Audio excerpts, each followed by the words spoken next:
this is John from caveofprogramming.com. In this tutorial, we're going to take our very minimal SDL application here, and we're going to set it up so that it produces a window, just a blank empty window on the screen, which you can close by clicking the cross in the corner.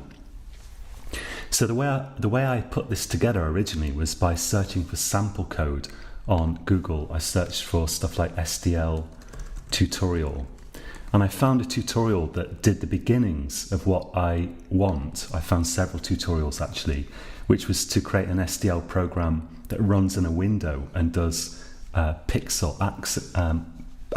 accesses the pixels, does pixel manipulation, pixel access. And then I took out the basic bits of that tutorial bit by bit. So first I worked on getting a window on the screen, and then I worked on setting pixels on that window, and so on, and I proceeded from there. So that's a strategy I'd recommend to you, and especially if you want to create a program that does something that you're not sure if you're going to be able to do, like create a sound, for example, then it's really good to look at some tutorials and first put together a really minimal tutorial that makes a sound. So let's get started with this. The first thing I need to do here, once I've initialized my program correctly, is use a function called SDL create window to create a window. Let's get rid of this init succeeded thing. So I'm going to type here, we need an object of type SDL window pointer, which I'll call window, and we're going to create that by using a function called SDL underscore create window, paying careful attention to the capitalization there. Now the first argument to this, and by the way, if you're using a newer version of SDL, this could have changed, but you can easily look up information about these functions, or for that matter look for more recent tutorials. For example, if I hover over this, we actually get some documentation, at least in this version of Eclipse, about the function. We get more if we actually don't have a syntax error there. And you can also just paste it into Google, and you'll find the official SDL documentation, plus a load of tutorials as well. So it's really handy to do that. So the first argument here is it's a string. It's just the title of the window. So let's call this particle fire explosion. Second argument, if I remember rightly, the second and third arguments enable you to position the window, and I'm going to use a special constant from SDL.h called SDL window pos undefined. So hopefully I've remembered that correctly, and if not, I'm going to have to check when we fail to compile this. Let's see if I can format that. Now the next arguments are the screen width and the screen height. And I'm going to have to refer to those again later in my program, so I'm going to create constants with those values. Let's put these at the top of main. Variables you try to declare as close as possible to where you need them, but often with constants you'll put them somewhere near the top of a function, or perhaps more often you'll make them static public members of a class, because you need to use them in multiple places. So let's say here const int screen width. I'll set that equal to 600. This is actually going to be the size of the window. Actually, let's make it 800. But I'm calling it screen width and screen height, just because I may well change this at some point in the future to run full screen. But it will in this program actually be the window size. So I'm going to paste that in here. I've chosen 800 and 600 because, well, it probably doesn't matter what size we create the window, but there are certain standard screen resolutions that computers used to use historically, and that modern computers are usually capable of switching into. If you do decide to create a full screen program, you've actually got to get your computer to switch its graphics mode, and there's only certain modes that it can switch into. And those are things like 800 by 600, which is a standard sort of mode. So I'm gonna just pick that just because it's kind of traditional, and because if we made this run full screen, it's likely that our computer could support this particular resolution. And the final argument that we have to supply here to SDL create window is going to be SDL underscore window shown.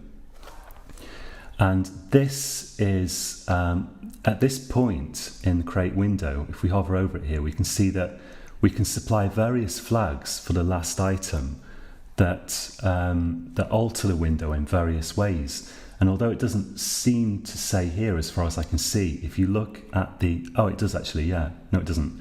If you look at the API document, which I just searched for, you can actually find that SDL window shown basically means don't alter the window, just create a normal sort of window. So that's what I want here. So I didn't put this together. I didn't figure this out by looking at the API document. I figured it out by looking at tutorials. But the API document will often help you. It'll help you to understand what you're typing. And it's really, really useful when you do this, if you look at tutorials, to type lines out by yourself. Because even if you don't completely understand what you're typing, it really helps hugely to get it into your mind. And it's kind of a way of pushing yourself to gradually understand the code if you actually type it out yourself. So that's why I always type stuff out myself rather than just copy and paste it wholesale from tutorials, especially like the second or third time I do it. First time I may be tempted to copy and paste, but typing out is really good. So now we need to check to see if that window is null or not, because if SDL window can't create a window for some reason, it will return null. So I'm going to say if window is equal to null. Null is a constant which is often used in C++. It's defined in standard lib.h, stdlib.h, which sdl.h probably includes, or else, if not, then it probably defines it itself, but it's common to use this with a lot of different APIs.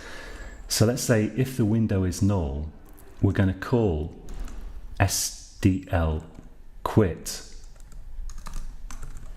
and we're going to return, let's say, 2. So usually if your program runs okay, you return 0, and otherwise you usually return like a positive integer to indicate sort of what's happened. And you will only see this return code if you run your program in some fancy way in your operating system that enables you to get the return code from the program. So it's not really that useful. But the main thing is it's just kind of traditional to return a non-zero integer if your program fails, but it would still work if you just did return 0, and you're probably never gonna actually examine that error code, but you could. Now, if you look at the API document, you find that you can get more information about what went wrong if SDL doesn't initialize properly using SDL get error. So we could output that using cout. This, I presume, returns a string. Here it's being output using printf. Printf stands for print format, and that's actually an old C function. But old habits die hard, and C++ programmers often use printf when they probably should be using cout. In some ways, printf is nicer than cout, I have to say. Cout can sometimes be a little bit cumbersome. So this is actually worth learning about, but you can just copy this line and paste it in to your program if you want to, and you have to include stdio.h, standard input output.h, as well, if you want to use printf, or you could just use cout with SDL get error.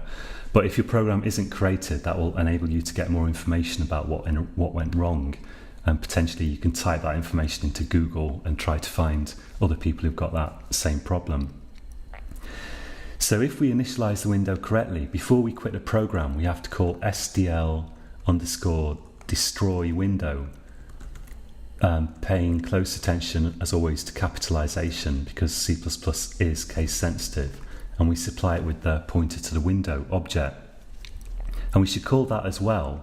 Actually, yeah, I was going to say we should call it here, but that's wrong. If we can't create the window, of course, we don't need to destroy it. That would be a very bad idea, probably. It may even crash if you pass a null pointer to this function. I don't know.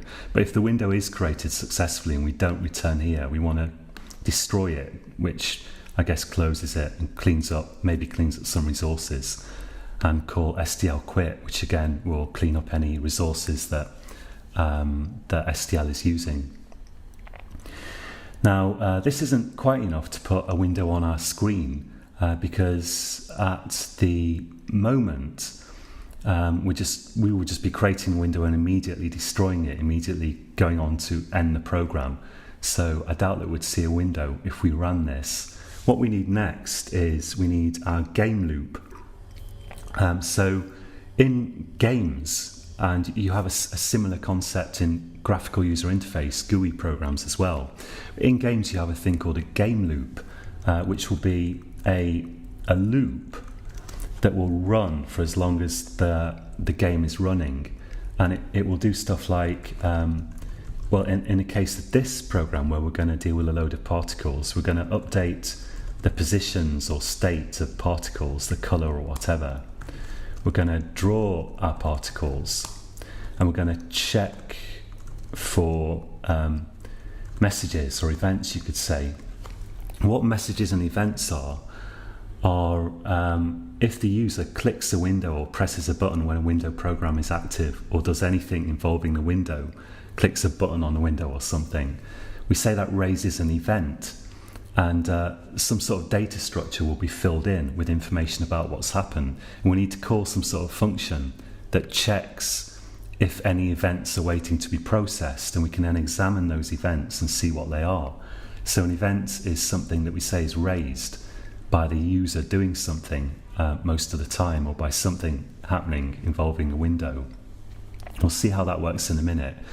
In GUI programs, you have a similar idea called the event loop, which again has to run a loop which processes your events, things that are happening in the window, as well as give the kind of subsystem a chance to update the window. If it's like hidden by another window or something, it has to be redrawn appropriately, and so on.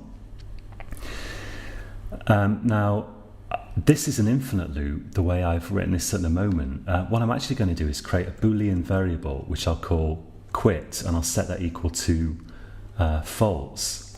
And I'm going to do this loop while quit is false, in other words, while not quit. Or I could say while quit equals false, or while quit while quit is not equal to true. Those are all kind of the same thing. So while quit is false, I'll do the loop. And that means that if I set quit to true anywhere in this loop, then that's going to make the loop quit, which is what I want. Because the next thing I have to do is this is going to execute as rapidly as possible, because we want to be able to update the positions of particles and redraw them as quickly as possible to create a smooth animation. So what I need to do every time the loop runs is not only update the positions of particles and redraw them, I also need to process the event queue. So in between one iteration of this loop and the next, and it's possible, even though it's going to hopefully execute really quickly, like 30 times a second or something, it's possible that multiple things could have happened, and SDL provides us with a way of checking multiple events, one after the other, and we're going to do that in a loop which is going to be nested within the game loop. What we're going to do here is we're going to say while SDL underscore poll events. So poll events here, it's not being resolved at the moment, because this is actually going to fetch the latest event, or I guess it fetches the first event in the queue of possible events that have built up since the last time we called it, and it fills in information in an object of type SDL event. Let's declare that. So normally, if I want to use something here, which I do, if I want to supply an argument to SDL poll events, which has to be the address of a variable, normally I would declare it as close as possible to this loop. But because I don't want to be constantly redeclaring this variable in effect when the loop executes, I'm going to declare it outside of this loop, just because I suspect, although I'm not sure, that may make my program more efficient rather than if I declared this within the loop. And C++ will be forced to constantly destroy this variable and recreate it every time the loop iterated. So we need to supply the address of this, whatever it is, to SDL poll events. So SDL poll events will fill in information about what events have happened since last time it was called into this variable. So for that reason it needs its address. So we're going to say address event there. I'm getting an error here. It's possible it's called poll event. There we go.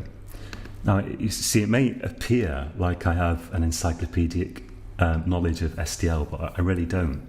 The only reason I can remember this is because I've typed it over and over again in the course of writing programs recently, especially, and in the course of making these tutorials. I think this is the 4th time I've recorded this video because something went horribly wrong each previous time. This time I'm keeping my fingers crossed, so now it's stuck in my head.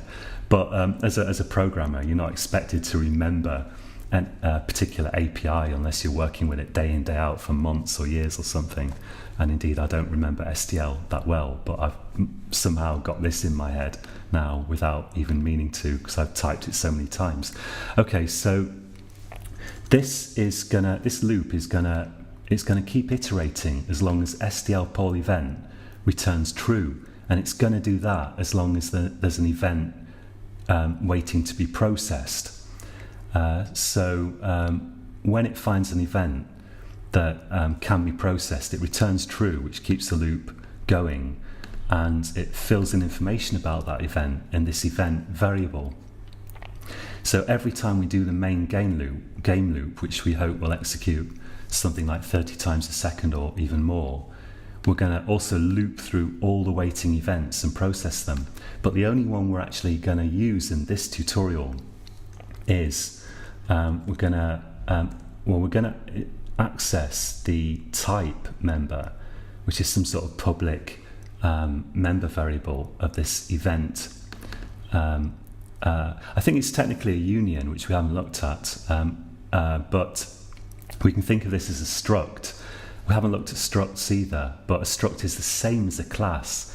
It's just that in a struct, its member variables are public by default, whereas if you don't specify public or private in a class, the member variables or methods are private by default. But sometimes, for the sake of efficiency, you want to be able to access directly member variables of a class or struct, even though that breaks encapsulation. Sometimes, especially in games, this is something that you do for the sake of efficiency, and that's what we're doing here. I meant to put event.type here actually, and we're going to see if that's equal to SDL underscore quit. Now the quit event is raised if you click whatever decoration on your window closes the window. So in Windows, if you click the cross in the corner of the window, that raises an SDL quit event, which we put into the event queue, which this will then retrieve, and we can then check and see, oh yeah, we've got an SDL quit event, it's time to quit the program. And we'll do that just by setting quit equals true, which will then terminate our outer loop, and then we'll go through to wind down the program. Let's see if this works. So let's build this. And I've done something slightly wrong here. What did I do? Redefinition of screen width. Oh yeah, I didn't spot that. I should have put screen height here. Apologies if you spotted that and were wondering what on earth I was doing. Well, it's hard to get through this without making some mistake, but hopefully I'll get there in the end. Sorry about that. So I meant to have this 600 by 800 by 600 pixels. Okay, this window. Now let's check if this finally runs. So I'm going to click run here, and it doesn't seem to like that. Let's make sure I built it, and we can run it. Wow, so that's a little strange. One thing you can do if your build gets into a tangle is go to Project Clean. That will delete your final program and all of your compiled object files, and sometimes that helps, and then you can build it again. Let's go to Build All, just to make sure it really is building everything. And let's, just to be doubly sure we're trying to run the right project, let's right click it and go to Run As Local C++ Application. And now finally we've got a window. So I don't know what the problem was there, but it's good that it came up, because I meant to show you this clean build thing. So it's just a blank screen, which I actually find quite exciting, because it's full of potential. Now we can begin to manipulate the pixels in this window. And you may hear my computer working a bit. That's because, unlike a normal graphical user interface program, which will spend a lot of time harmlessly idling, so not using up CPU, a game like this, let's click the cross in the corner of the window here so it quits. A game like this will, as I say, it will try to update everything as often as possible. So we've got this loop executing frantically in here, and that's why, even though we're not doing anything, you hear perhaps my computer's fan struggling a bit. So I think that's it for this tutorial. Yeah, as I say, the Project Clean, we talk about cleaning a build or doing a clean build, and that means deleting all your compiled objects and your final program, your .o files, and then recompiling. So you need to clean it and then go to build project, and sometimes that will help you get out of various tangles. So that's it for this tutorial, and in the next tutorial hopefully we'll get actually something drawn on this window, like at least some pixels, or maybe a solid block of color or something like that. So until next time, happy coding.